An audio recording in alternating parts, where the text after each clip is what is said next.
Kotun kolin Najeriya ta tabbatar da ikon shugaban ƙasa kan ayyana dokar ta ɓaci a kowace jiha.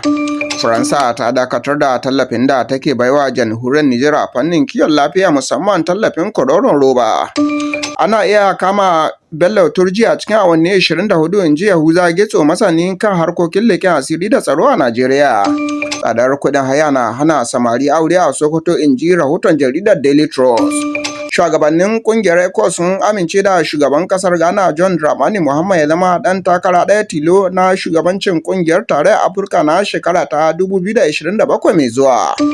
An kai hari gidan shahararren golan Manchester City, inda wani barawo ya kutsa cikin gidansa, inda ya jefa shi da iyalansa a cikin matsanancin fargaba.